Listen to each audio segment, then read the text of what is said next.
Well, if we're going off of what the Academy is saying for nominating Barbie, then yeah, I would agree to that as well, you know? Everything's adapted. Yeah. You're adapted. You're adapted. We're all Like, adapted. I don't know, like at least Maestro, I would say, like, is there a book on him? Probably On many. Bernstein? Right? Yeah, there's probably lots, right? I guess if it's not based off of like the specific book, that's such a gray area. But like, yeah, if we're gonna go with the whole Barbie thing, then I think those two films specifically should actually be adapted. Come on, Academy, you can't change the rules on us all the time. Who do they think they are, Chris? I was just gonna try and make a comment about that. Guess who runs the Academy, everybody?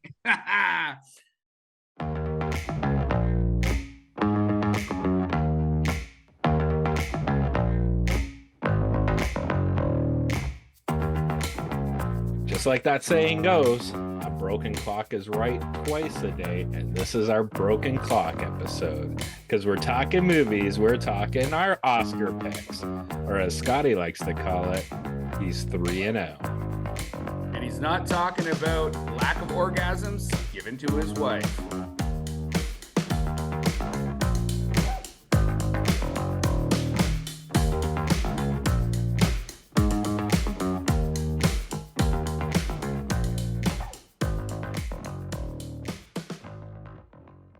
Hey everybody, and welcome to this week's episode of How'd You Like That Movie? If you can't tell by my fantastic outfit, it is our Oscar show. It is a bit early, but that's because we have fantastic guests coming to help us out. Obviously, we still have Scott, but meh. So we've got our good friend, Mr. Twister, filmmaker Reese Eveneshen, probably screwed up his last name. We've got Anelle Sarah from the Coven, who just came back from Berlin. So we are going to kick it over to those guys to get us into the show. Hey, everybody, welcome back. Thank you. Reese, do you want to, I know, since you're super cagey about all your secret lives, why don't you jump in and tell us what you are, do your shameless self-promotion, my friend. Shameless self-promotion, huh? Well, let's see. I mean, when last I spoke to you, I think we touched a little bit on Home Free, right? Which was the film that Avi Federgreen directed that I wrote. That's now done. So hopefully, conceivably, that'll be coming out this year. I'm excited to see the reactions to that. You know, it was my first time having a bigger film being directed and created by a bunch of other people that I wrote that I had, you know, a little bit of control over, but not too much. So I'm curious to see sort of what the reaction to it is, because I know how I feel about it. So just want to see what the, you know, how it's received by everybody else. In terms of what's going on for myself, I mean, listen, guys, it's been almost 5 years since I directed my own movie, and I have enjoyed the last 5 years of living in weird obscurity and working on strange things with strange people and engaging in various activities with equally strange individuals. And I'm very excited to kind of announce secretly, maybe not so secretly, that I'm going to get behind the camera again this year. So.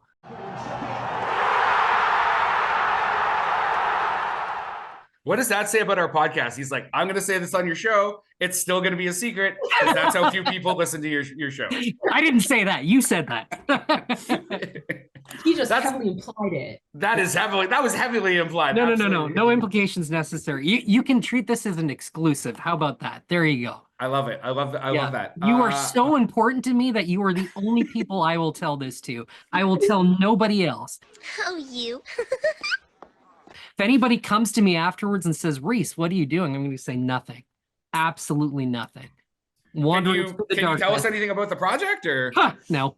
Because I'll jinx it. I'll jinx it. As soon as I say what it is or what I think it'll be, I'm going to jinx it and it won't happen.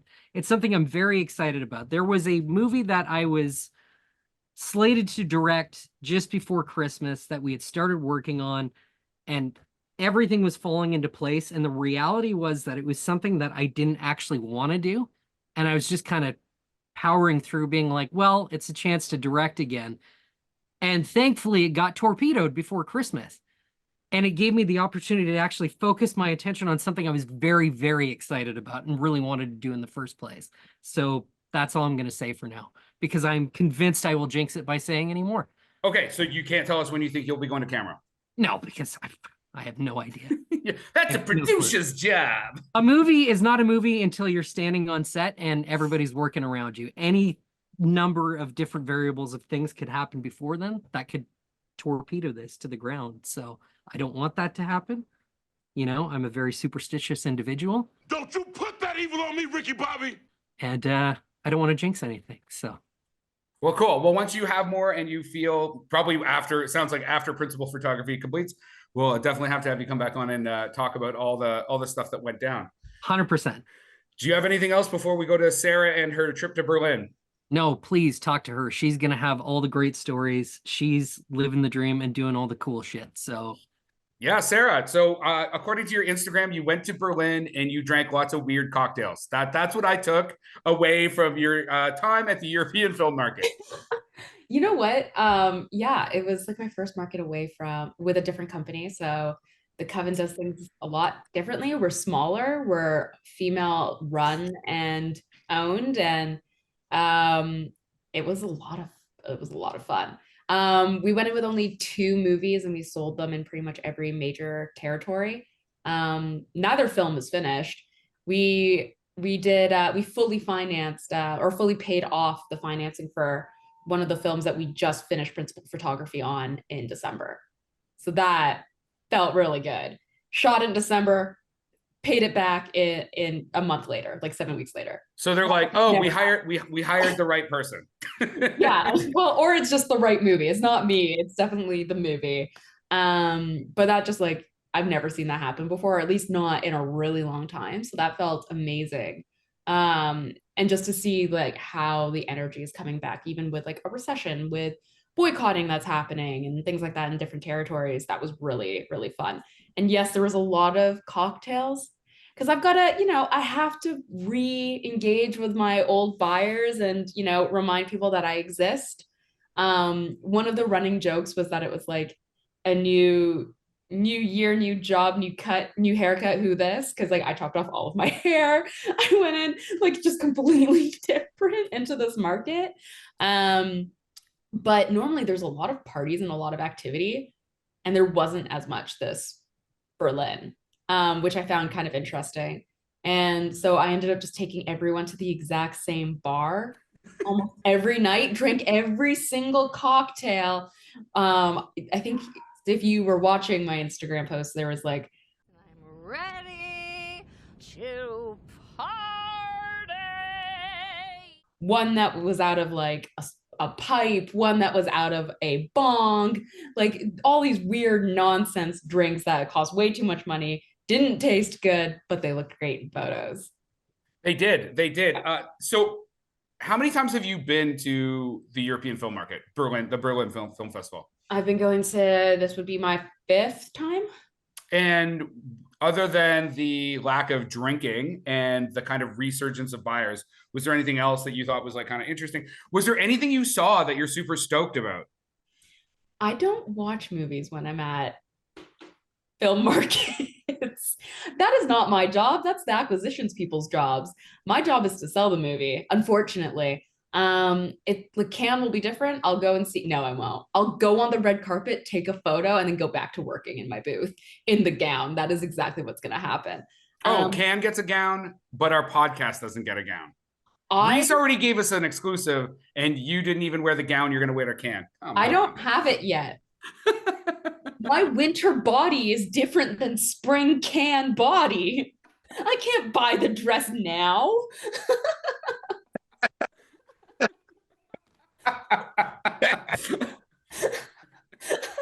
All right. This is literally from the guy before everybody came on. It's like, yeah, I started CrossFit again yesterday. No, not everybody. Oh, yes. You're the only one. Yes, I said that too. You're the only one who said that. What is it? The new, what's her name there from Twilight? The lead. Stewart? Yeah, Love. What is it? Love Lies Bleeding. That played at Berlin and looks amazing. Supposedly, it's going to be very good. So, got a great 80s soundtrack. Ask me again in 2 weeks when all of the screening links from Berlin get sent my way and I get to watch them at home. Is that when they do the judging, or? No, I just get to watch them after the fact sometimes because I ask people, right? And every now and then I'll consult. So if there's like a title that hasn't been sold in certain areas, I'll watch them and be like, hey, you should talk to these people. And I do that specifically just so that I can watch the movies. I get no benefit out of it. unfortunately, outside of just being able to see things early. Fantastic. Scott, you got anything for these guys before we get into the main show? Just for Reese, he forgot to mention something super important that, since the last time he's been here, he's watched the Twisters trailer 306,000 times. Is that what the YouTube? Guys, like I am not kidding. It's funny that you make that joke. I have watched the Twisters trailer at least 4 times every week since it's come out. I am so excited for Twisters. I've watched it on the big screen TV. I've watched it on the computer. I've cranked it through my sound system. Wait, we're talking about the trailer? You watched the Just trailer this many times. Yeah, I am so excited for Twisters. It's got Glenn Powell in there. I've got a man crush on him.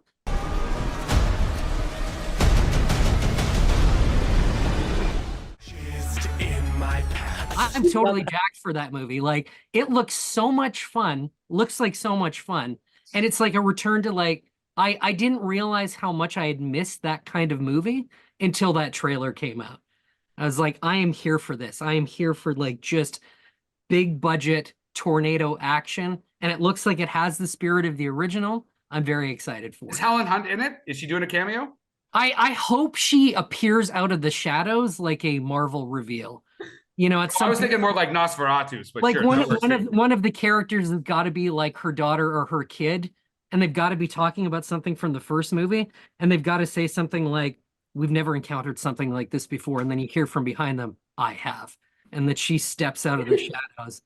Oh shit! Oh shit! And she's right behind them in their laboratory where they're like working on the original Dorothy prototype. And it's just like the music swells, and then they're like, "Now we're into the third act." So how much hold on, how much fan F7 fiction super tornado. So. How much fan fiction did you send to the production company before this film got made, Reese? Come on. That's my exclusive. This is way too laid out. Guys, I was the ghost writer on Twisters. I was the ghost writer. That's my job now. I just ghost write movies. So he's got casting choices. And this is where we break into the second act. And 100%. I was all over. I've been planning that movie for years. So well, congratulations on getting behind the camera on Twisters 2. Thank you very much. Yes. Thank you. Appreciate it. Surprise. All right, you guys ready to do this Oscar show or what? Yeah, let's do it. Yeah. So the Oscars are happening the 10th of March. Normally we do this show a little bit later, and that's mostly for me so that I can do my spreadsheet properly. I really like to see what the Producers Guild has and SAG, and those all happen this weekend. But in order to have you guys really these important people on our show, we bumped everything up. So where do you guys want to start? You want to start with our questions about Greta Gerwig or Francis pick of The Taste of Things over Anatomy of the Fall? Do you want to get into some movies?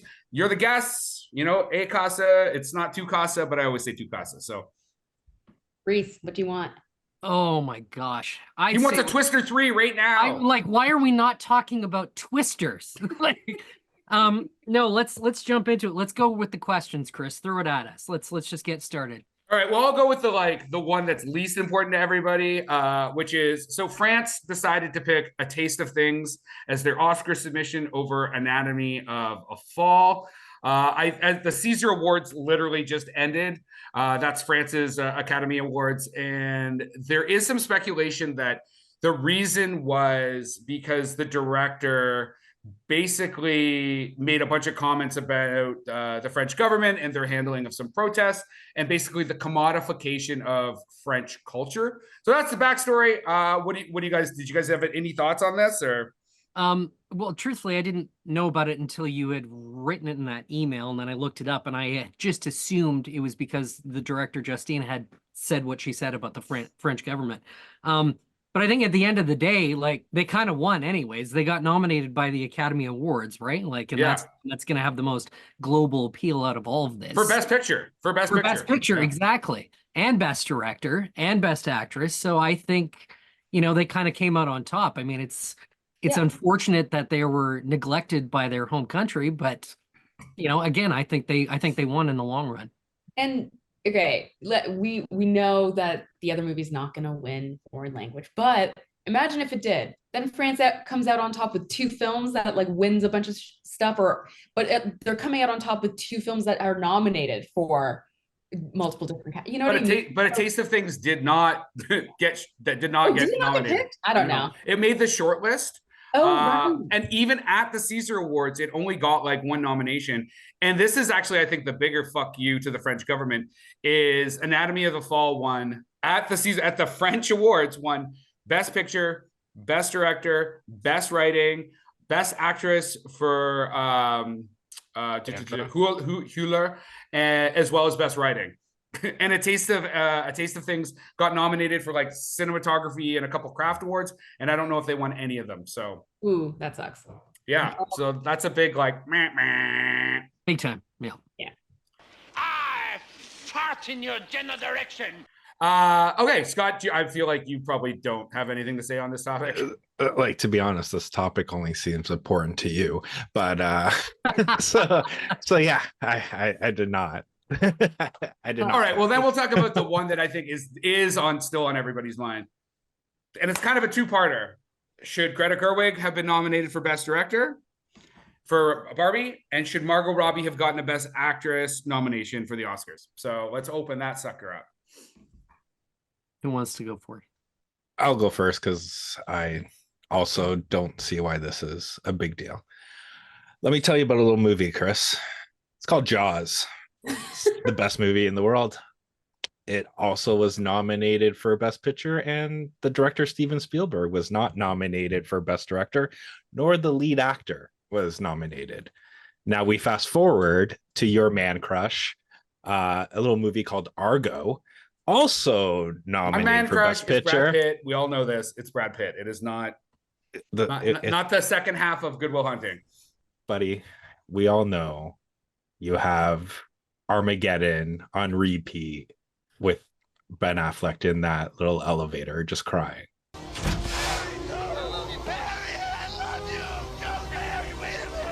It's just actually a tattoo. I've got it tattooed on my back. Don't deny it. I love Affleck as well. It's all good.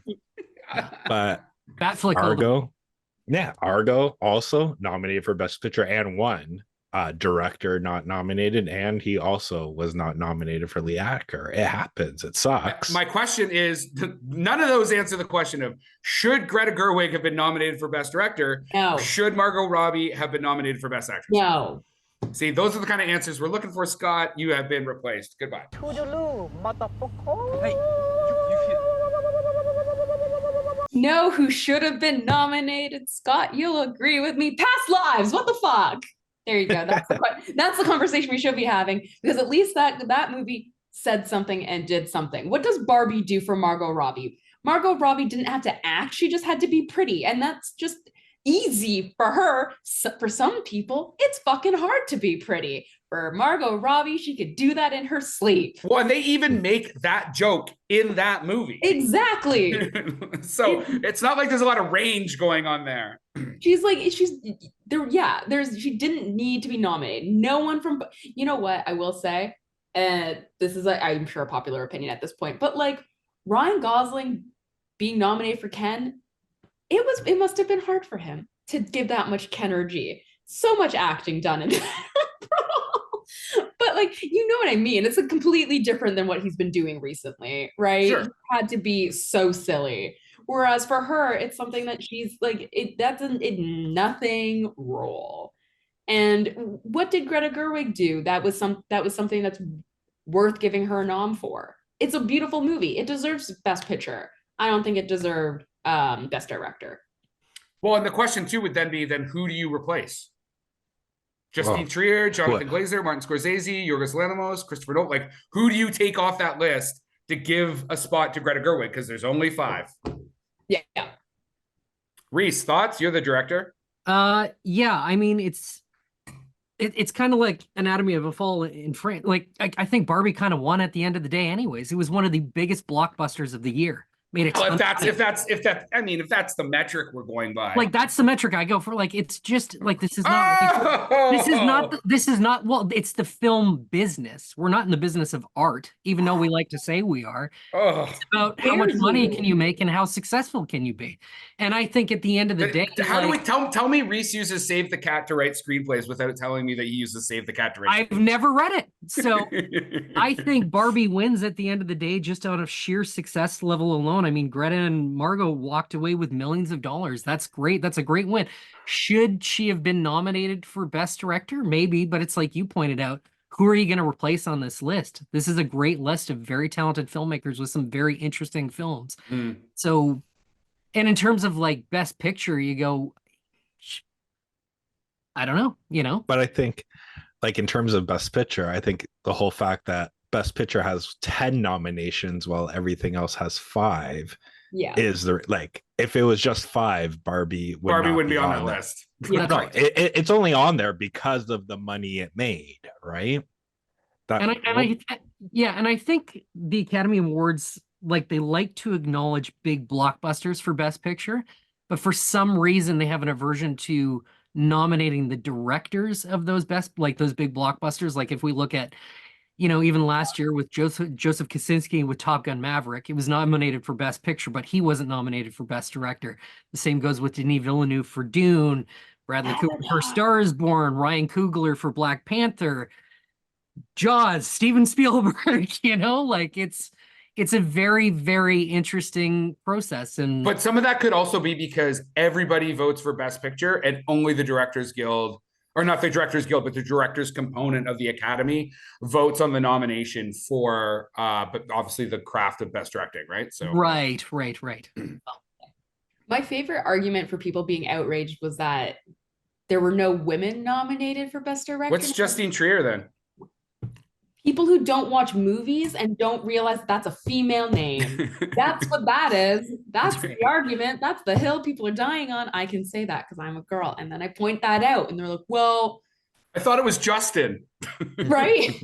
Well, I didn't read the list. How was I supposed to know? That's a foreign language movie. That's not, well, maybe she deserves a nomination so that it gets more representation, it gets seen. Isn't that kind of like the point of the Oscars? It's not anymore, but like we can live in that fantasy. But my question is, how is Barbie nominated for Best Adapted?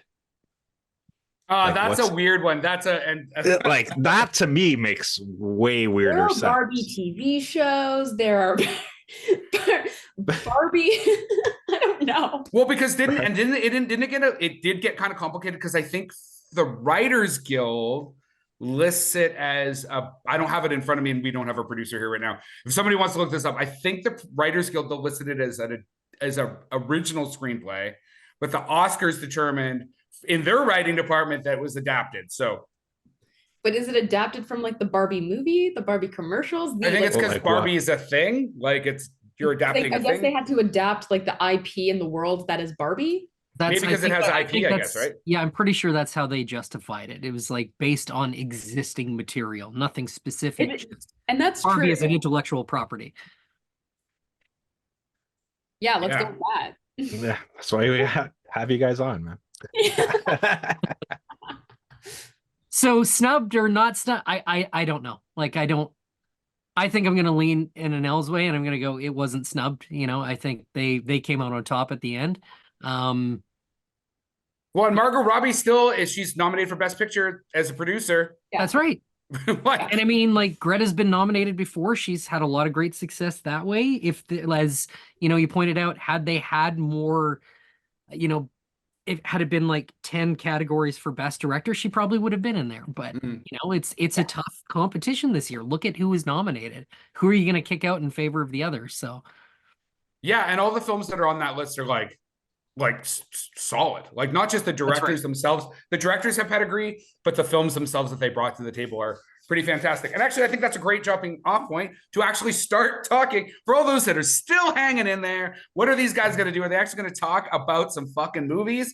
Yes, we are. Okay, so you know what, Scott? You haven't done a lot of talking. Why don't you make some decisions and say some stuff? All right, so let's see. So the category for lead actress in a supporting role, we got Annette Bening, Lily Gladstone, Sandra Hüller, Carey Mulligan, and Emma Stone. I'm going to be doing who I think should win and who's actually going to win. Mm-hmm. Who's actually going to win is Emma Stone.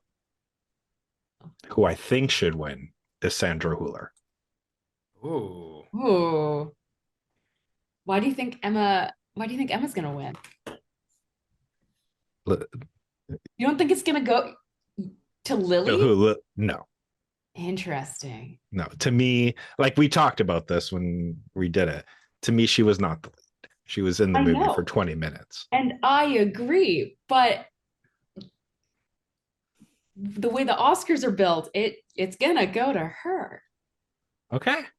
I think it's gonna go Emma Stone. I think what was the last one that just went? The BAFTAs? Mhm. Yeah. Yeah. I And, think with and that, Emma won at the BAFTAs. Yeah, right. but the And I think BAFTAs don't have any American politics involved in it, true. which is why I think it would go to Lily. I still Okay. think it's gonna be Emma. Ooh, okay. But Reese, I do you think want to like jump out of into this or what? Yeah, I mean, I haven't seen Annette Bening's performance in that film. I have seen the other ones. I would vote for Lily Gladstone, and not just for reasons. I legitimately think she gave one of the stronger performances this year, even if we want to get into like how much screen time she had. There was a sincerity and honesty there that is, no matter who the actress is, like that's a very, very difficult performance to give. And it was the naturalness of it I thought was very special. And I think she deserves a nomination alone for the scene where she's in the basement waiting to hear the news about if it was her sister's place that got blown up down the street. Her reaction to that is so strong. I haven't seen anybody top that in any other movie this year in terms of a performance, in my opinion, at least. That was a very, very strong moment for me. But then we get into this debate about like, what is the Oscar? What defines what should win, in any of these categories? It's such a personal thing, right? I thought Emma Stone did a great thing. Like she did a great job in Poor Things. It's a great performance. I did not like the movie, but what should that win over Lily Gladstone? I don't think so. I think Lily Gladstone gave the better performance of the two. But who do you think will win? Who do I think will win? I think Lily Gladstone will win. Okay. So, I mean, I love Sandra Hüller's performance in Anatomy in the Fall. She's also in the Zone of Interest. Like, She was fantastic. Like, imagine that. You're like, you're in 2 pictures this year. Boom, Oscars, both of them. BAFTAs, Venice, Cannes. That is like her star is definitely going to be on the rise. We'll definitely be talking about her. Again, I really like that Annette Bening has a nomination. I don't think it goes any further than this. Same with Carey Mulligan. I don't see that going anywhere. I really think that the front runners here are Emma Stone and Lily Gladstone. So Emma has the BAFTA and she's got a SAG nomination. It will be interesting to see what happens tomorrow night with the SAG Awards. Because she is up against Lily Gladstone in a head-to-head battle at the SAG Awards. Lily did get the Golden Globes. Not that I care in myself about the Golden Globes, but I mean it can give you momentum. So I want Lily to win, and I think that it is too close to call. Yeah, so I'm just not gonna. I want Lily to win, so I'm just gonna put my chips on Lily Gladstone to win.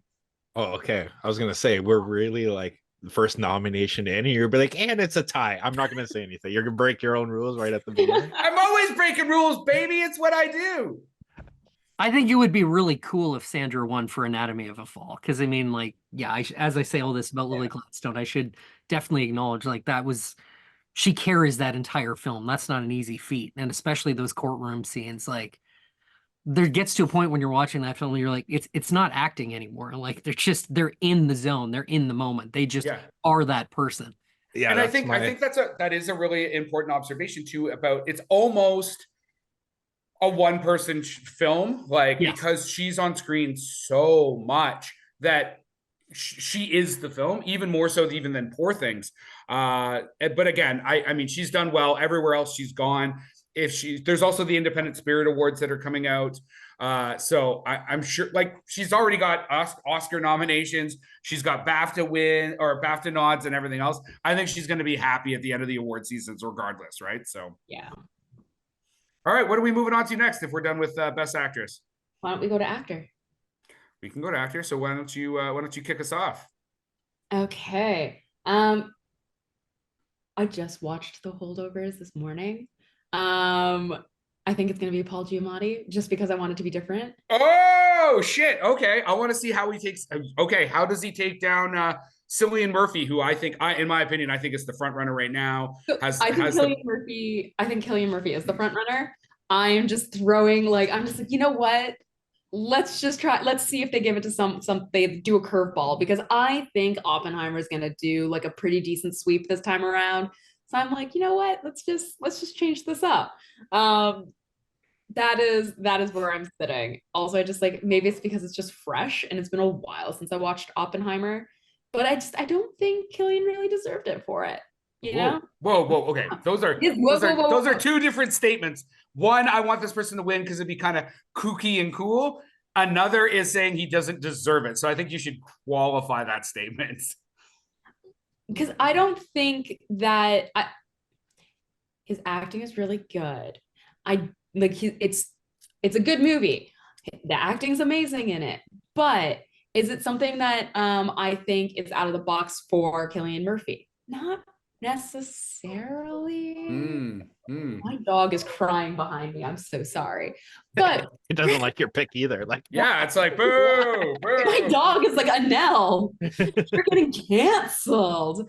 No, but like, I love the movie. I think Oppenheimer's great. I chose to go see Oppenheimer over Barbie. I waited until Barbie was available to watch on the airplane. I was one of those people. I just don't know. Even when I walked out of that movie, I was like, he's gonna get nominated. I don't think he should really win it though. Okay. And then my like curveball, or my alt for it was Jeffrey Wright. So, here I'm clearly going out of pocket on this one. I thought American Fiction was sick, and I think it's so fun. I think it's so different than what we're used to seeing, especially like, it's not something I would have thought would be nominated for an Oscar for Best Actor in like a million years. And I'm so glad that it is, because I think he did a wonderful performance. It reminds me a lot of the 40-year-old version. Yeah.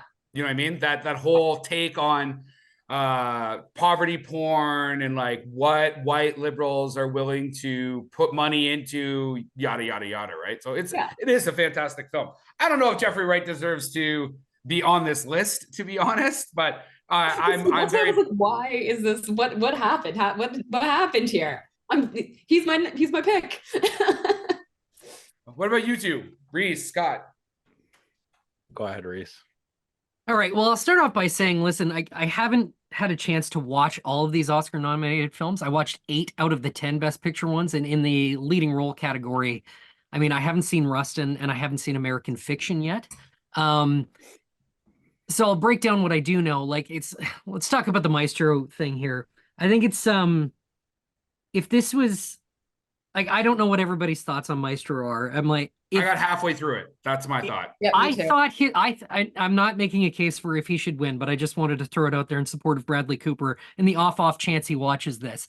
I think he did. I think he gave a very strong performance, and I think it would be better acknowledged if he didn't direct the film as well. 100%. I think too much is being taken away from the fact that he directed it in some of his comments, but it's taking away from the fact that he actually gave a very good performance in that film. He did a great job. Like, it's, you watch it and you think about where he started to where he is now. I'm like, that's a great performance. He did a great job. Whether he deserves to win or not, I have no idea. Paul Giamatti and the Holdovers, I thought he was great in it. I don't know if it was anything any different than we haven't seen him do already, but that doesn't mean that he shouldn't win either, Cillian Murphy and Oppenheimer. I don't want to get in this argument. I'm kind of with Adele. I'm like, he did a fantastic job. But again, is it anything that we haven't seen him do before? Wait, so who are you going to get? Someone not on this list? Yeah, I think Zac Efron from The Iron Claw should have been nominated, and he should win. I think that is the performance. I think A24 did Iron Claw dirty by not running it for Oscar campaigns. Yeah, I was gonna say, but did he even qualify for? It didn't even qualify. I think it is the film that, if there's a biggest snub this year, it's The Iron Claw. So out of all these performances, I'm like, listen, I like Coleman Domingo. I've seen him in a bunch of stuff. Great actor. Jeffrey Wright, fantastic actor. But are they giving performances we haven't seen before? I think this is a very tough category to pick from. I really do. Like, in terms of somebody like really kind of going out of their way to do something different, like, it would go to Bradley Cooper. Like he did something I haven't seen him do before. I thought it was a strong performance. Does it mean it should win? I don't know. If it were up to me, it would be like the realistic part of me is like it's between Paul Giamatti and Cillian Murphy.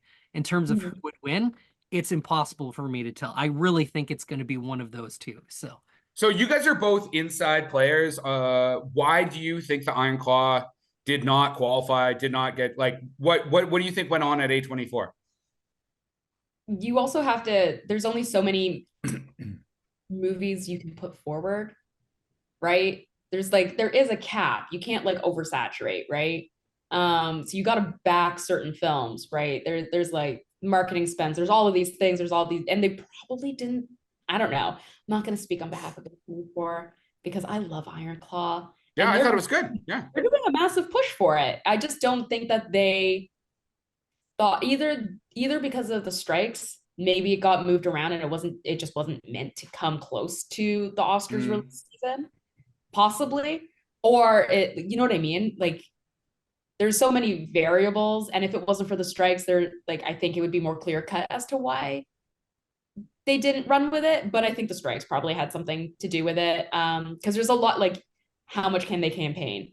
What are they allowed to say? What are they not allowed to say? Right? It depends. Because they also didn't submit, or I don't know if they submitted, but it didn't make any Independent Spirit Awards. And I was like, I'm a voting member there, and I was surprised that I didn't see it on any list. So I think they didn't submit it. Yeah. Because is there not still a cap on how many titles you're allowed to submit? That is something I don't know. You can either go through your studio or you can go through your representation, right? So like in order for Zac Efron, if I remember correctly, in order for Zac Efron to be nominated, he could have gone through his representation, who could have put him forward, or A24. And his representation, I believe, is someone that likely has a bunch of people who are already nominated. A24 has a bunch of movies they were pushing forward as well.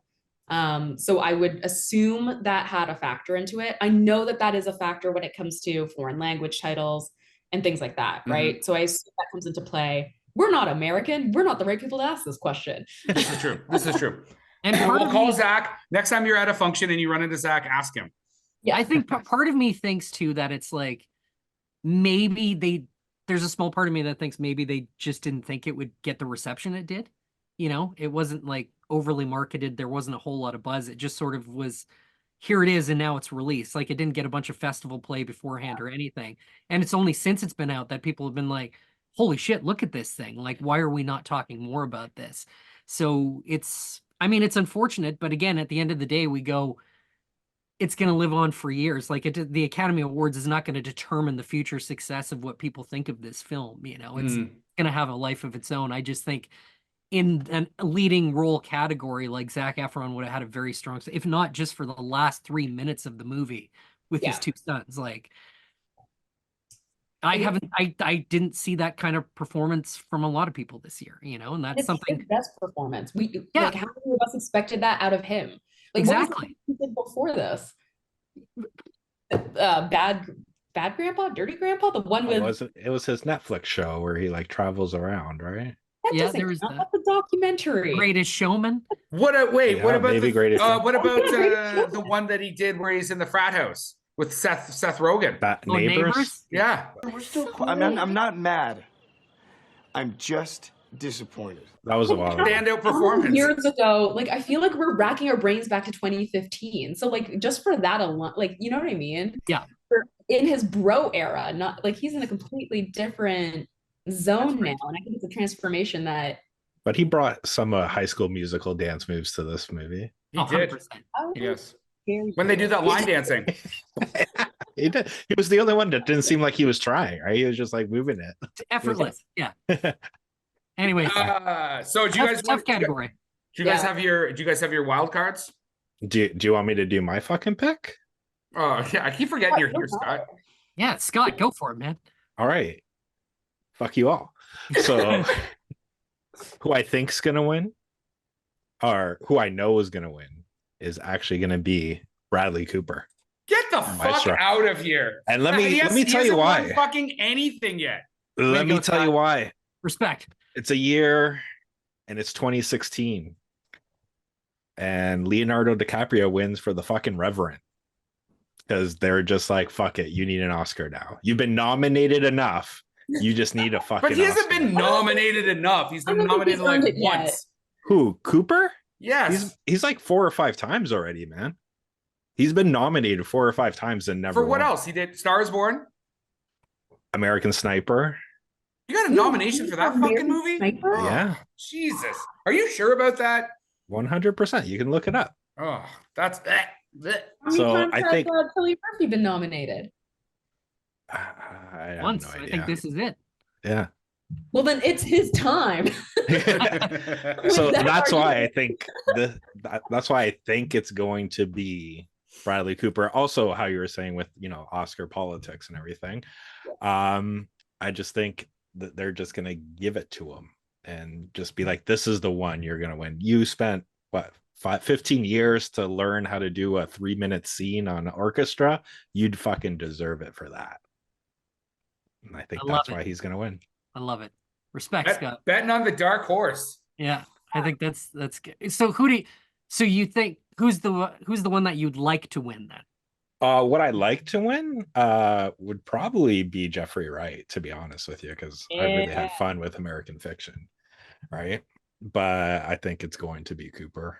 And I mean, like, Jeffrey Wright really deserves it at this point. That guy has saved so many movies and shows just by showing up and just being himself. Like, 100% next year, Batman Part 2, he's Best Supporting Actor for Commissioner Gordon right then. oh, he damn well better be.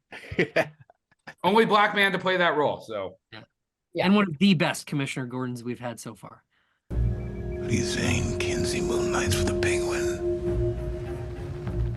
all right, guys. Do you want to who's got their wild card picks? Chris, help me out here. What does a wild card pick mean to you? Oh shit. Okay. Oh, so it's just like you can pick any other instead of us picking the 5. So Oh. technically, if you want to talk about cinematography, that's what Chris's favorite Okay. wild card. Oh, talk I about see what you mean. or cinematography. craft services or whatever. I Yeah, thought you yeah. meant wild card within the best actor. That's what I thought too. Yeah. What? Didn't we just discuss all of this? We just had a thing about Zac Efron. Yeah, that's what Okay. I thought too. I'm like, did- I made my wild card pitch. We did. I think Scott needs to tell people the rules. I'm like 2-0. 2-0 on explaining the rules of the show to our guests. So. Now I got to go look at the nominations. Damn it! So, All right, so somebody we'll take skip it away. that. Yeah. I actually do have a wild card. Mostly because I thought we had supporting actors as a discussion, but also I wrote down my adapted screenplay.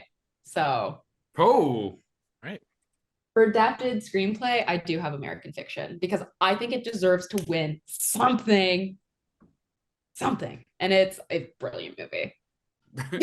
It looks brilliant. I still have not seen it. I thought the trailer for it was fantastic. And again, Jeffrey Wright's in it. And I'm like, well, it's probably amazing. So For And adapted screenplay, just in case anyone here forgets who was nominated, it's American Fiction, Barbie, Oppenheimer, Poor Things, and Zone of Interest. yeah, I'd go with you there too, because as much as Zone of Interest is like a fantastic film, it's more of a cinematic piece. You know what I mean? It's more on the aesthetic. American Fiction is like a whole, and I actually had to like read some articles on like how to judge screenplays, after completed films. And they said even the Writers Guild has trouble with this. It's a very does our characters, 3-dimensional? How are your story arcs? Because some of this stuff could be the director, some of this could be the producer's hands on it, yada yada yada. So I'm willing to totally go with you. I do hope that it gets adapted screenplay. Do you think it will? I think so. Like, Or are again, you gonna throw Greta Gerwig a fucking bone again? No. Back to Oscar politics because she didn't get her Best Director nod. No, because I think it would be more Nolan. They would throw a bone. yeah. And Uh, No one's gonna win. Anyway, we'll get there. we'll get yeah, there. I was going to say that too, Chris. I know where you're going. We were all like, I was like, but like, I don't see, I think if they're gonna throw anyone a bone in this, why did I say that? Funny. Anyways, I think the only person they would throw a bone to in this category would be like Poor Things. interesting. Really? It's nominated for Best Director. She's nominated for Best Actor. I think Yeah, it's but nominated it's for not Best gonna Picture. win anything. Yeah, fair enough. right? Because she's nominated in categories that she's not gonna win. So if there's like a bone to be thrown, that would be the one. Bone. That's horrible. What a horrible sentence. Um, but I think it will go to American Fiction because it checks off all the boxes in terms of like audience. Like it's bringing like Poor Things created such a buzz after the fact that, and like American Fiction did too, but I think it'll give more life to it. Whereas Poor Things always has Emma Stone, right? If you're gonna give something a nominate or an award so that people are like, "Ooh, right, that movie," that's the one to do, right? Yeah, the only concern I have about that logic is that because when we get into the actual final voting phase, it's every Academy member is that, and this actually applies to a lot of these. I always used to get mad when I'd be like, oh, I feel like, and this will lead into my wild card. We were doing, I think it was last year or the year before, and we were to be doing best international film. And I was like, oh, this one film should win. And Scott was like, it's going to be another round because it's Mad Melkinson. It's the same director as, what is it, The Hunt or whatever. And he was right. And what happens is people are like, I don't know what these other movies are, but I know what that movie is. And wait, you didn't put the caveat on that. What was the caveat? You're like, I didn't watch any of these fucking movies, and I'll tell you who wins. Oh, that's right. You didn't watch any of them, and you picked the winner. But in that category specifically, no one really watches the movies for it, and it's really unfortunate. So back in 2016, I was repping Embrace of the Serpent, which should have won the Oscar. And they did an interview after the fact with a voting member. The voting member was anonymous, and he was like, "Yes, no one. I picked specifically whoever was getting the most buzz." But that's not necessarily true for like something like the battle between American Fiction and Poor Things, right? Sure. Because both got equal amount of buzz going in. I'm talking about consumerism longevity. Poor Things is going to win out, right? In terms of Oscar, like who's getting the most buzz, I think they're equal. That makes sense? Sure. Yeah. Okay, cool. I don't want to go into a marketing debate. I'm not arguing with you when it comes to the business side of stuff. Or clearly Reese now. I thought he was like an auteur director, and he sounds like he's like, make that money, make that money. Gotta pay the bills, buddy. It's 2024. All right, I'll do my wild. It's not getting any easier. I was gonna say I'll do my wild card. So I picked animated feature film because Dad, I get to watch cartoons. So the nominees are The Boys and the Heron, Elemental, Nimona, Robot Dreams, and Spider-Man Across the Spider-Verse.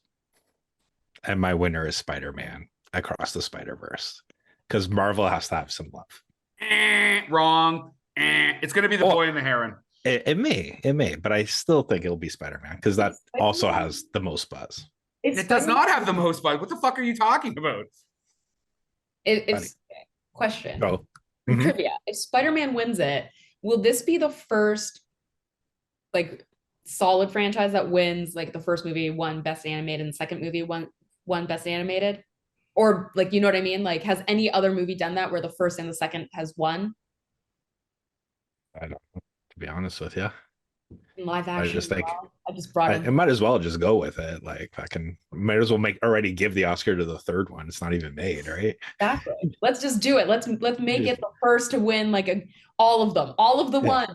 Yeah, exactly. They're just gonna be like, fuck it. It's so good. Listen, if this was the Teen Choice Awards or something like that, yeah, sure, Spider-Man. The Boy and the Heron has tons and tons of critical acclaim and award wins right now.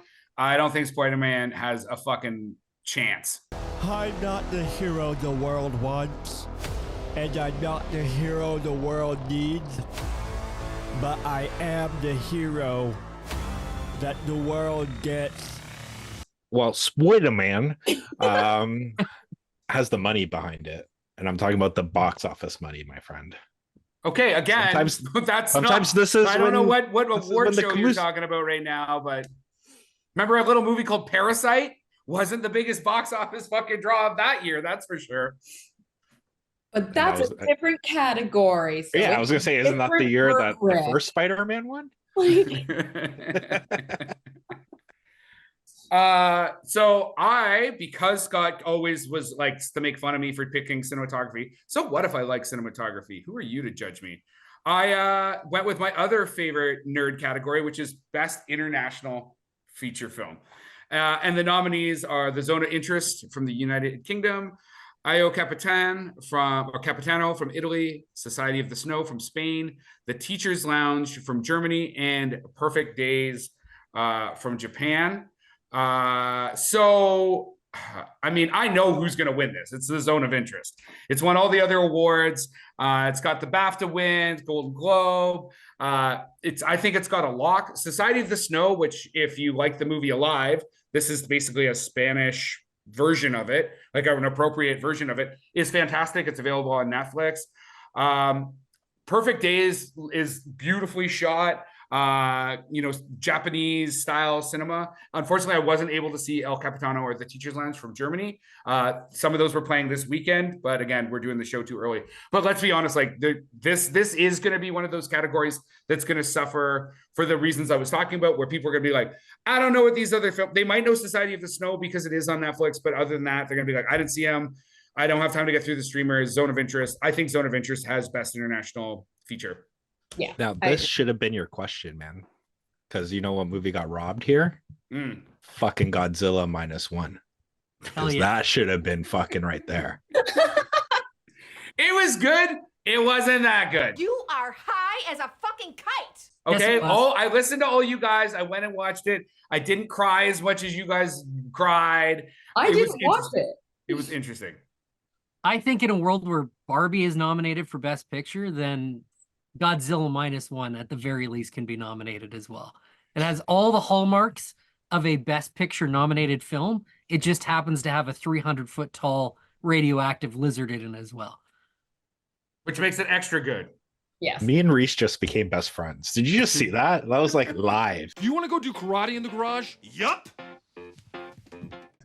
Perfect. Love it.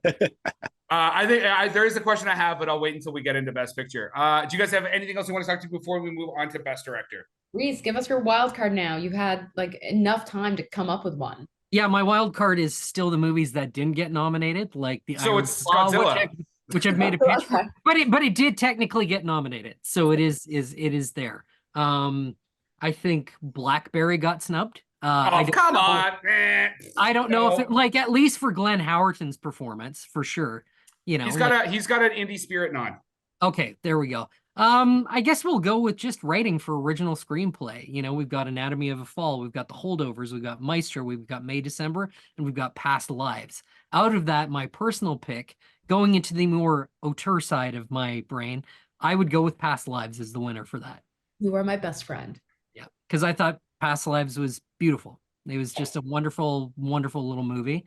And much like something like the Iron Claw, the last 30 seconds of the Past Lives punched me right in the heart. So I was sobbing. You missed our end of year wrap up. I was sobbing in that movie on the plane to Singapore. So after watching, I think I messaged Anelle and I'm like, does my white man brain not get this movie? Because I only thought it was okay. well, that's all right. That's your disappointment, unfortunately. Yeah, but where I loved Anatomy of a Fall. Like I thought Anatomy was was one of the most powerful films until I saw All of Us Strangers. But like I came into that theater and I was like, I had just watched a tour de force. Yeah, no, and that's fair. And I think out of that entire category, I think Anatomy of a Fall and Past Lives would be my front runners for winners. Yeah. May December, nope. Holdovers I really enjoyed it, but you know, I don't know. Maestro, fine. There's not much of a, you know, I don't know. It's like there's a story, but it's just this interconnected. Did all of you things happening? Who here got through all of Maestro? Because I did. I did. And now? No, me either. So we're like 50-50 for not finishing that movie. But here, I tough out everything. So yeah, I'm the same. If I start something, I gotta finish it. You know what? This is one of the first movies where I was like, you know what? No, I'm not doing this. I finished May December. So what was going on? Okay, so I just sidebar for a sec. So May December, I thought there was some good acting in there, but there's nothing good about the young man. Oh, sorry. Yes, I forgot about him. Yes. Okay. Yeah. he carries that entire film. Yeah, he feels naturalistic, like acting. He is acting in a completely different movie than everybody else. That's true. So this must have been a choice, but it felt like a movie of the week. Like, so that must have been a creative choice, right? I hope so. I don't know. I'm gonna go with and I know that this doesn't like make perfect sense because of who the director is, but also I think this is a classic case of sometimes you should just direct what you know. Direct your own lived experiences. And the reason I say that this is like a weird comment to make is because he is the director behind Carol, right? Yeah, which is weird. Todd Hayes, right? Yeah.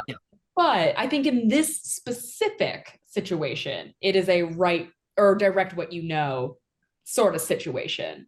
Because I think there was a lot of different storylines that were trying to be told, and none of it was streamlined cohesively. Also, technically, I would argue that this is not, if Barbie is considered an adapted screenplay, I would also say May December is as well, because it is yes, I know it's not really based off of that teacher who married her student, but like it kind of is. I was gonna say Maestro. Wouldn't Maestro be adopted because it's based on his life? Well, if we're going off of what the Academy is saying for nominating Barbie, then yeah, I would agree to that as well, you know? Everything's adapted. Yeah. You're adapted. You're adapted. We're all adapted. I don't know, like at least Maestro, I would say, like, is there a book on him? Probably Bernstein? Right? Yeah, there's probably lots, right? I guess if it's not based off of like the specific book, that's such a gray area. But like, yeah, if we're gonna go with the whole Barbie thing, then I think those two films specifically should actually be adapted. Come on, Academy, you can't change the rules on us all the time. Who do they think they are, Chris? I was just gonna try and make a comment about that. Guess who runs the Academy, everybody? All right, we're getting into the big stuff. Before we get to Best Picture, though, we do have the detail through the people, through the maestros that make it happen. We're talking Best Director. All right, guys, take us away. One of you. All right. How about you go first, Chris? You want me to go first? Oh, yeah, there we go. Yeah. You already know who I'm picking for Best Director. That's why. Just get it over with. Get that. It's just like lay here and take it. Obviously, okay. So the nominees are Christopher Nolan for Oppenheimer, Yorgos Lanthimos for Poor Things, Martin Scorsese for Killers of the Flower Moon, Jonathan Glazer, Zone of Interest, Justine Trier for Anatomy of Fall. First off, this is a fucking awesome list. Yeah, to be honest, the only one I would actually take off of this if I had to take someone is Poor Things, because it was my least enjoyable, the film I enjoyed least. I do think it was a very complex film to direct. But I'm giving it to Christopher Nolan, and I'm not the only one. Both the BAFTAs and the fucking American Directors Guild also gave it to my man, Christopher Nolan. I also picked him in the best of 2023 because of the technical challenges of working with IMAX, black and white IMAX that didn't even exist, primarily practical effects. I do know there's some conversation around like how practical were the practical effects. I think the nuclear bomb probably could have been better if it was not a practical effect. But I mean, I think Nolan's got this by a country mile as a director, and I'm open to all challengers. So I would agree with you. Although, if we're going to qualify who should and should not be in Best Director based on whose movie you enjoyed the most, I take offense to the fact that you just took Poor Things off. What? No, you just didn't. Never mind. Anyways, I think Poor Things was amazing, and I think that what he did was super different and challenging. But I do agree. I think it's going to Nolan. I think it's just one of those things where it's like he's come this far with the amount of films he's made, with the kind of, you know, legacy he already has. Like they're going to give it to him. I'm with you, Chris. I think it's a tough list. I unfortunately have not seen the Zone of Interest, but I can tell based off of, you know, the reviews, everything I've heard, what you guys have said. I'm like, obviously Jonathan Glazer is a strong contender for this. Who do I personally think should win? That's a really tough one on this one. It really is. I don't know. Even though I personally did not enjoy Poor Things, I enjoyed the direction of the film. I think it was beautifully directed. I think it was beautifully acted. So, I mean, obviously he did a great job directing the film.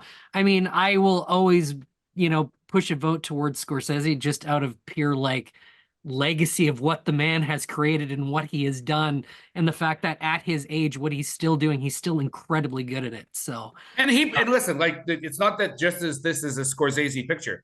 This is a very, very good film. Yeah, Killers of the Flower Moon 100%. is a very good film. Yeah. So it's a tough one. I think Christopher Nolan would win. In terms of who I think should win, I mean, oh God.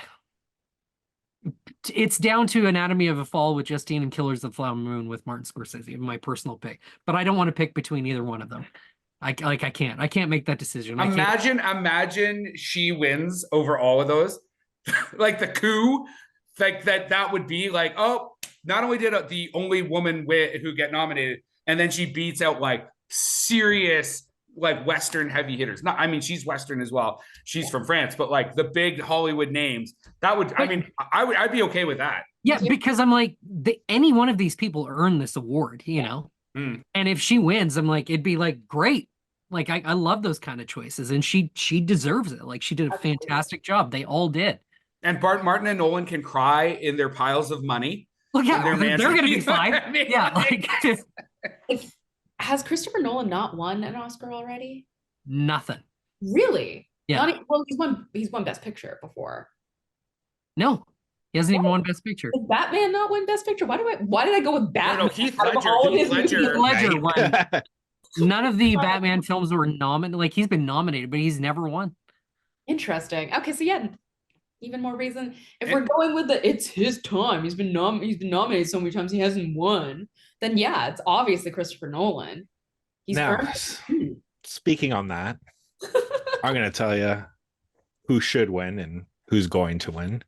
So who should win is Justine Triet from Anatomy of a Fall, because she did something very well with that movie, because she kept that fine line where by the end of that movie, you still don't know where that fall came from and how that fall happened, right? In terms of she was able to probably rein in the actor so that way it doesn't give anything away and just make it as realistic as possible. Now, who's going to win is fucking Martin Scorsese. And I can't even say his name because it pisses me off so much, because that motherfucker is going to make sure he goes down as the most nominated and won director of all time. He's going to be like, you want your movie in the Crichton collection? Vote up. Right? So I'll send over some wise guys. They'll fix you right up if you'll end up with a horse head in your bed. He's going to be like, Scott, why does it piss you off though? What bothers you about it? About Scorsese? Yeah, about him. If he were to win, what would bother you so much about that? Like I am not a person that falls to the altar of Scorsese. Okay. Like, he is an amazing director and he knows more about fucking movies and everything like that than I will ever know in my life. But to me, I find him to be arrogant, if that's the word I can say. Wow. Because that's the thing. Like, hey, you know, Marvel movies was a thing. Oh, like, fuck. No. What this is what I'm saying. Like, Marvel movies was a thing. It was popular. Okay, you know, you can go like, hey, you know, cinema goes in cycles. There's up and down in the kind of movies. You know, sometimes you make Goodfellas. Sometimes you make New York. Right. Sometimes you make fucking Kings of Comedy. Like, but. That's the thing. You didn't have to go on and bash it. And then what happened? Like, he couldn't get his movies made. He was bashing streaming services. And then all of a sudden, when Apple wants to give him the money for this movie after the people turned it down, he's all good with it. GTFOH. Get the fuck out of here. So to me, so he's a hypocrite. He's a hypocrite then. Sure. If you want, like everybody in the film industry. Yeah. He's got an ego. Ooh. Let me look at all the other people in the industry who have an ego. Everyone. Okay. Now you guys make me feel bad for not liking this guy. No, I mean, listen, it's totally. I think I've watched most of those interviews where, you know, it never came off as bashing. Like they just asked him and he gave an honest opinion. It was like fuck the man, fuck the system, fuck all this. He was just like, yeah, it's not for me. And they just kept pressing and pressing and pressing. Like at a certain point, you're like, well, what do you want out of the guy? So not in his defense too. After a certain time, like there are no more studios. Apple is the studio now. Netflix is the studio now. So you don't really have a choice but to bow down, which kind of sucks. And it probably killed him. You know what? You can rest easy knowing that it probably killed him a little bit. Yeah. And it did. There are so many filmmakers out there who are like, I hate the fact that I need to give my movie, like the director that just did Roadhouse, Flora and Son. Oh no, okay. He did an interview where he was like, you know how hard it is to get a movie made, and then you have to you sit there knowing that your best option is going to Apple or going to Netflix or whoever. He went with Apple for Flora and Son, and wondering and worrying whether or not it's going to get a theatrical release, because as a classic filmmaker, that's what you want. That's what all filmmakers want. Well, that's why I thought you were going to talk about the director of Roadhouse, because he was promised that even when Amazon bought MGM, it was going to get a theatrical release. Got Jake Gyllenhaal. He even did all the metrics, all the marketing. He's got UFC tie-in, blah, blah, blah, blah, blah. And they're like, fuck you. We're just going to release it on our streaming service. And so he's boycotting its premiere at South by Southwest. Like, I did not know about that. Otherwise, I would have brought that up, because that is a way better example. Yeah, and he says it's like his best film. Like he says it's amazing. It's a great callback to the original. It's designed for a theater. I mean, I definitely would have wanted to go see that in the theater. I think it's a shame that even when the director speaks out, they're like, fuck you. And one of the reasons that has been floated is that Amazon actually would be better off if theaters died, because they make more money when you get that Amazon subscription to watch the movie and they sell you a bunch of spatulas. You know what I mean? Well, even now when all the Prime memberships got changed and now it's all commercials too. Mm-hmm. That's what I canceled my Prime membership. All right, guys. We're down to the last one. Unless we want to talk any more about these best directors, I feel like we're all kind of in the same page. I kind of lost track of where we were, so. I think we're all on the same page, and then we just did hard left. Because Scott hates Martin Scorsese. Yeah. Oscar, show me sadness. Aw, look, he's got a schnauzer. I love schnauzers. And his name is Oscar. It's really cute, Oscar. Oh. All right, come on, box office. That's all I took away from that. So on my list of people that are going to fight me, it's very long and distinguished. Bradley Cooper's on there. Ryan Gosling's on there. But we now know Timothy Chalamet. Timothy Chalamet is on my list of people who are going to punch me in the face when they see me. Martin Scorsese. So I'll be there to take that photo when old man Marty beats the fucking shit out of you. And De Niro and Pesci are in there too. Boom, Listen. boom, boom. You think I'm funny? Boom, funny like a fucking clown. Boom, boom, boom. All we'll see is dust, because I'm pretty sure he'll be dead by the time he gets to punch me in the face. Marty's got guys. He's got wise guys. All right, who wants to lead us through Best Picture? Well, okay. I think we should all say who we want to win. And then, because I feel like we'll all agree on who's probably gonna win.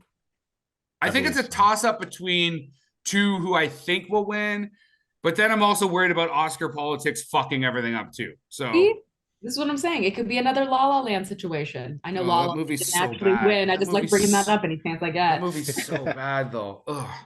What, Moonlight? No, La La Land.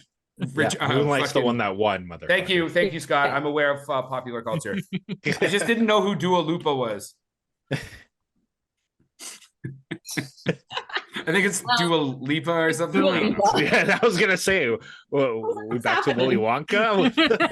It's the Oompa Loompa that sings. So, does somebody want to do this, or who wants to start? I think Oppenheimer is gonna win. Yeah. Who I think should win is probably Poor Things, or not Poor Things. Sorry. Past Lives is who I think. Okay, look, you're trying to just make friends with guests here. Okay, tell us your honest truth from your heart. We're Scott. already friends. Yeah. Well, we became friends on the last one. Just because you need, I've been hacking people's computers. Like, what are they picking? And then you being like, just want a crew to fight Martin Scorsese with you. That's what you're trying to set up here. It's all a ruse, people. It's all a ruse. I'm just waiting for the invite. Be like, do you want to come to Cannes with me? Like, this could happen right now. We can do it on the red light. Just like on the red carpet, you can punch him in the face. Yeah, I think Oppenheimer, it's got a Production Guild nod, a Golden Globe nod, BAFTA win. It's up for a Writers Guild. Like, I mean, I feel like it's really out front. So Killers of the Flower Moon, I really like as a film. I would love to see it also win as best picture.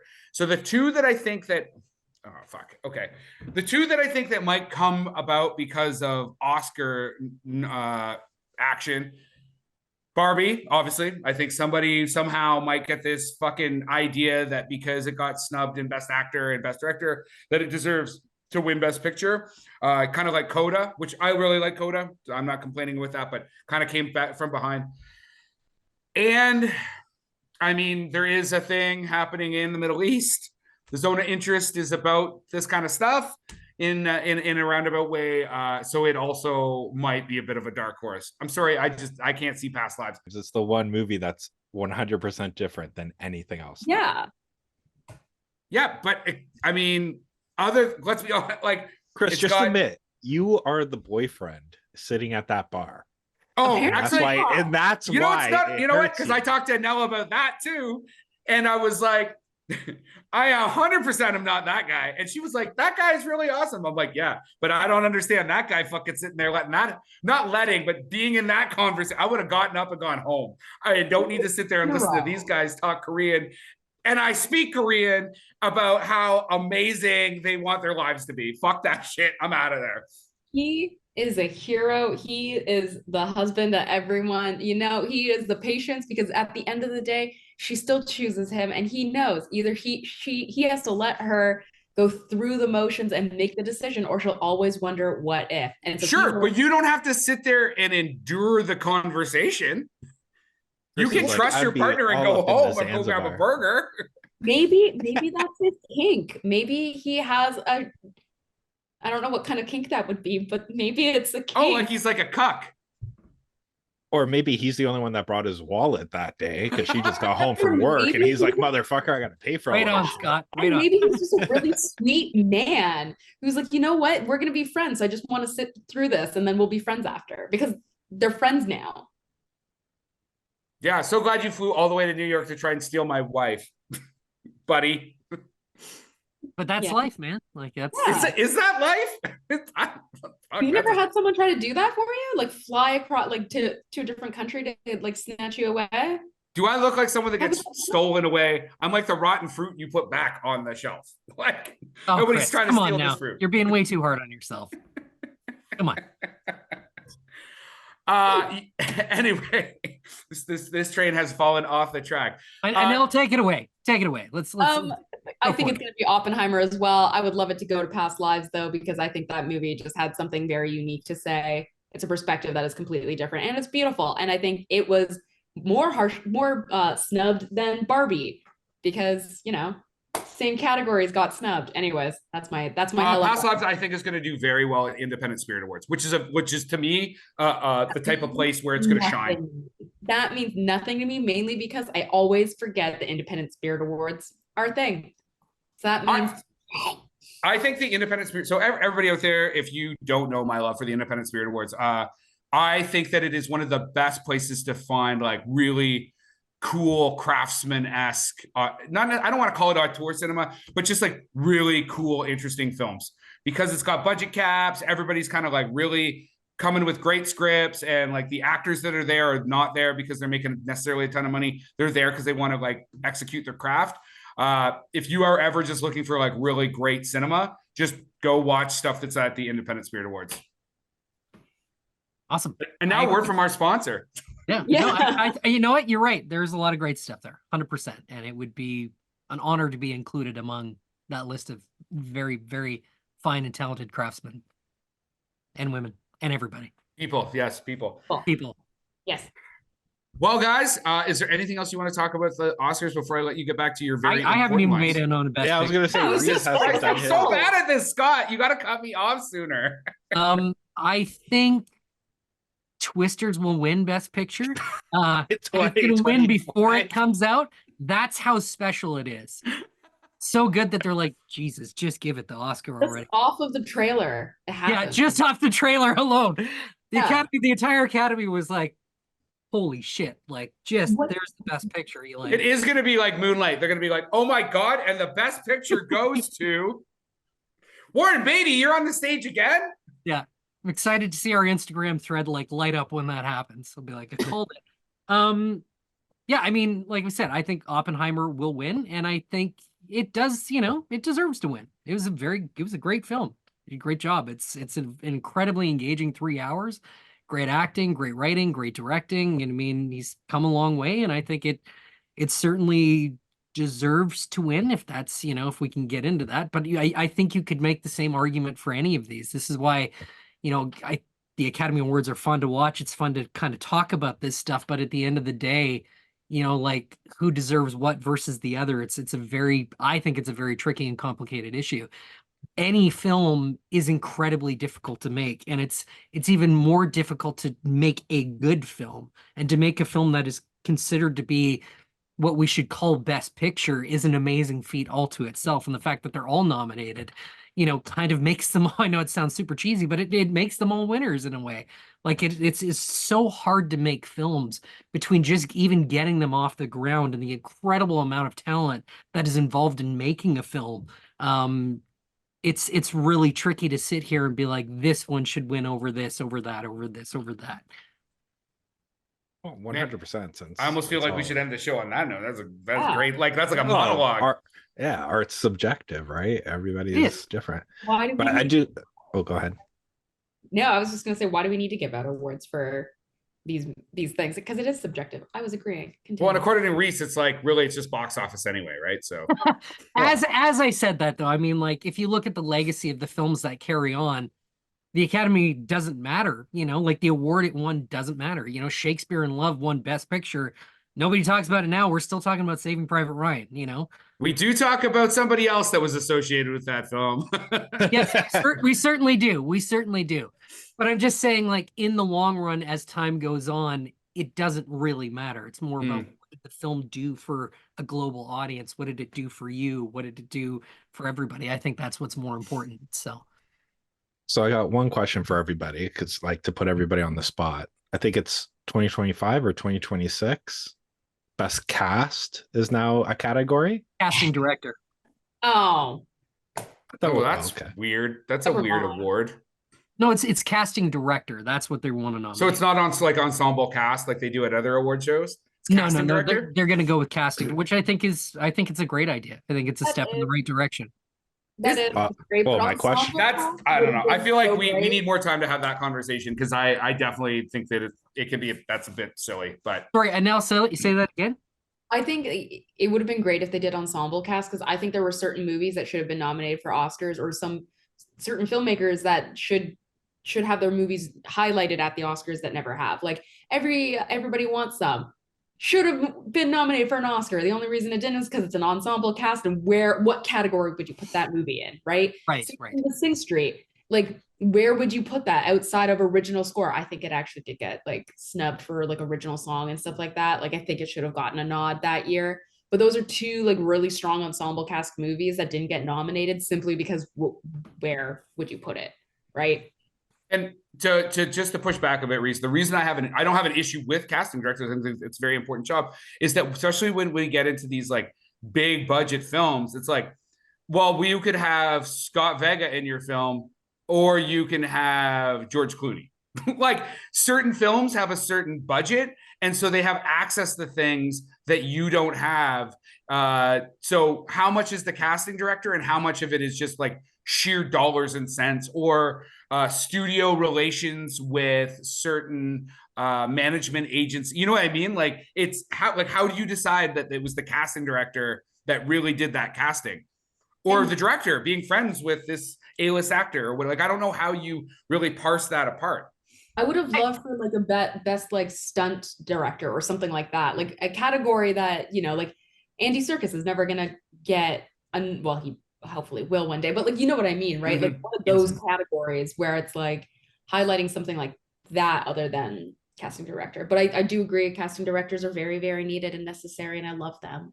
Yeah, and Chris, I totally see your argument. I think I'm in favor of, it's a step in the right direction to casting other departments. Like, why don't we have an Academy Award for first assistant directors? You know, like that is a wholly underrepresented true position for a film. I think if people fully understood how much work a first assistant director actually does, like they should be able to be nominated as well. I think there's a ton of, to the point where we almost need a separate Academy Awards, you know, just for crew.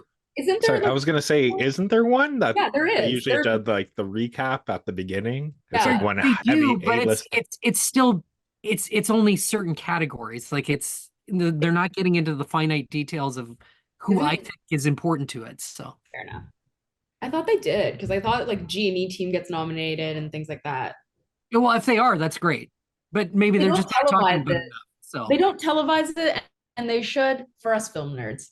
Yes, 100%. Like best gaffer, like that motherfucker. Damn right. How the like. Damn right.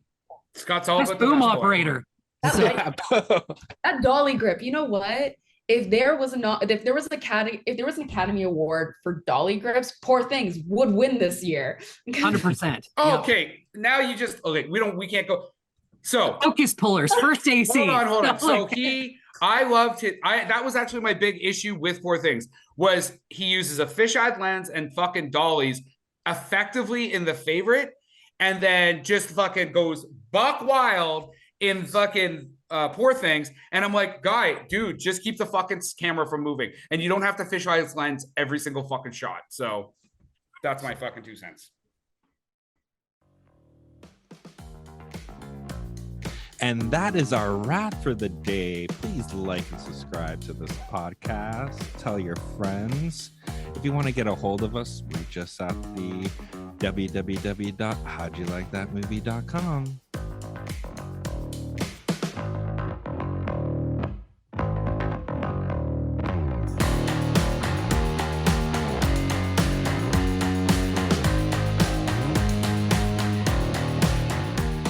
So another year. Done.